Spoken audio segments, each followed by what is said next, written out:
Chapter 4. Bolt instinctively pulled Anna back to shield her, but before they could turn to flee, the wolf spoke in a whispery tone. "Do not be afraid," it said simply. Annabel couldn't hold back an incredulous laugh. "Says the giant snarling wolf?" But now Bolt looked closer at the creature.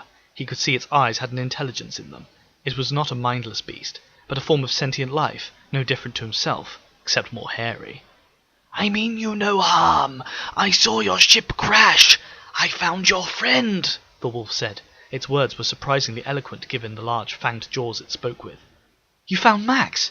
Anna asked. "Where is he?" "Safe," replied the wolf. "I have a home within the catacombs of this place. I took him there, as I had medical supplies to bandage his wounds. I can do the same for you two." "He's alive?" Bolt asked suspiciously. It had been a terrible crash, but he supposed that survival was not out of the question. He had survived after all. "Yes, he is sleeping, regaining his strength. I will take you to him," said the wolf. "No," Bolt said simply. Anna looked at him in surprise. "What do you mean no?" she asked. "We can't abandon him." "We're not going to. We stick with our plan. Find the weapons cache and use it to fight off those Daleks. Or had you forgotten about them?" Bolt asked. "I saw the other ship land," the wolf interjected. "They are not far behind. We could take refuge in the catacombs. I have weapons there." Bolt eyed the creature suspiciously. Something about the hesitation in its voice rang alarm bells in his mind. The wolf seemed very keen to get them into its lair. Too keen. "That's convenient," Bolt said. The wolf licked its lips and looked around in suspicion. "This was once a human outpost," it said. No, thought Bolt. He. It sounded male. "But the Daleks drove the humans back and annihilated most of its inhabitants here. My ship was caught in the crossfire. I crashed here many years ago." "And you've been here, on your own, all this time?" Anna asked. Andrew could tell she felt compassion for the wolf. He looked at the fur. It was a bluish-grey. He supposed the grey flecks could mark age. "It has been very lonely," the wolf said. Anna stepped past Bolt and towards the creature. She put a hand to its paw. "I'm sorry," she said. The wolf looked at her with sad eyes. "Talon," he said. "My name is Talon." "Talon," Annabel repeated. "The name suits you." "You have no idea how good it is to hear someone say it out loud," Talon remarked. "I've not met anyone like you before," Anna said. "I am one of the few survivors from a very old war," Talon said sadly. "My kind were hunted to the ends of the universe. I did everything I could to stay alive." "A war with who?" Bolt asked. "The Daleks?" Talon shook his long head. "No, not the Daleks." "Who?" Bolt pressed. "It is ancient history," Talon said. "We must not linger. The Daleks are coming. I think your weapons were in the half of the ship that I found your comrade near. I can lead you to it. Come," Talon said. He turned and ran forwards on all fours, scrabbling away at speed. Bolt turned to Anna. "You heard him," she said, and raced after the wolf. She moved fast, considering the light gravity. Bolt grunted apprehensively. He did pity the creature, but in his experience, when something appeared too good to be true, it often was. He started to run after Anna and Talon.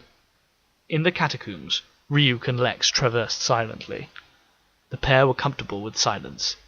They had known each other for some time, and often did things in synchronization without much thought.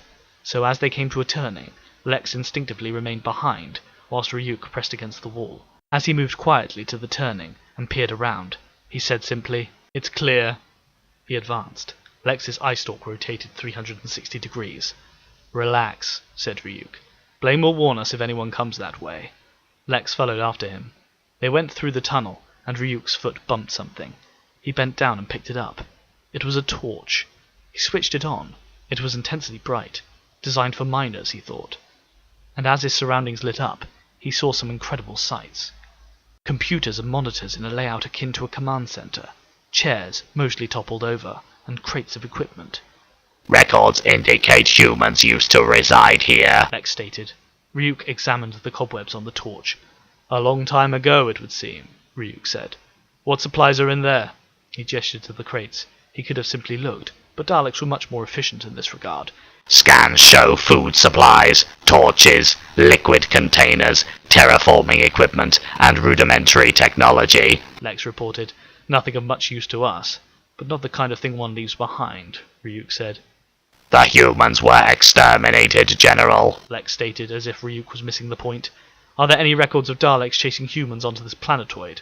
Not in space. They obviously would have scrambled fighters, but on the planetoid's surface. No, General. Lex said, understanding Ryuk's point. Some humans had survived the Dalek onslaught, concealed, but it did not look like they lasted long. Lex's eye stalk scanned in multiple spectrums of light. He saw a dark patch on the floor, and followed it. Ryuk saw what he was doing and followed. Lex used his manipulator arm to move a large crate aside, revealing an alcove in the wall. The alcove was full of bones. Human bones. Ancient and rotten. Ryuk looked at the remains grimly. Not killed by Daleks, he said. On the surface, Talon sniffed around the ground of the wreckage where he had found Max. Anna and Andrew arrived shortly after, panting, a little out of breath. "This is where I found your friend. Your weapons are here?" Talon queried. "Let's find out," Bolt replied. The flames of the crash had died, and he examined the debris.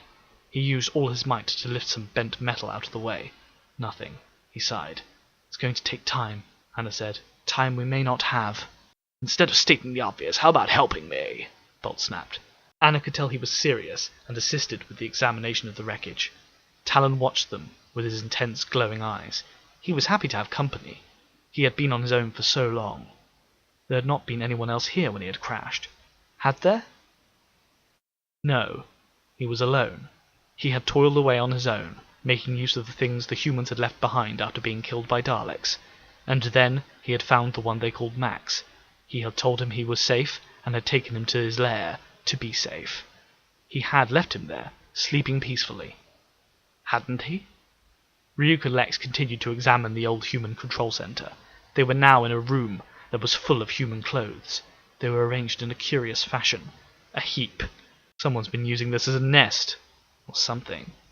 He ran his hand along the wall, where there were 4 long scratches, made by some very sharp blades.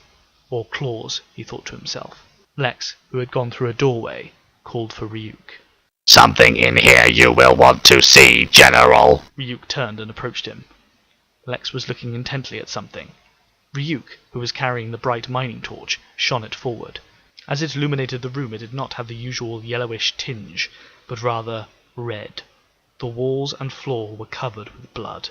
And it wasn't old blood, not dark and congealed with time. This was bright and fresh and wet. In the corner of the room was a body. Ryuk strided up to it and examined it. It was torn and bitten, with claw and teeth marks all over it. The clothes, or what remained of them, were red. The corpse's face was frozen in an expression of horror. A badge on the corpse's uniform read, Cooper. Talon watched as Bolt and Watling searched the wreckage. Once they got past the bridge, it was surprisingly intact. They rummaged through the corridor, which was difficult, as the ship's remnants were tilted to the side. The wolf had watched them disappear inside, but a few moments later they came back out with a crate. The crate was similar to those in his lair, he thought idly. Bolt entered a code into a keypad on the crate and lifted the lid. He reached in his hand and pulled out a pistol. Bolt eyed it with satisfaction.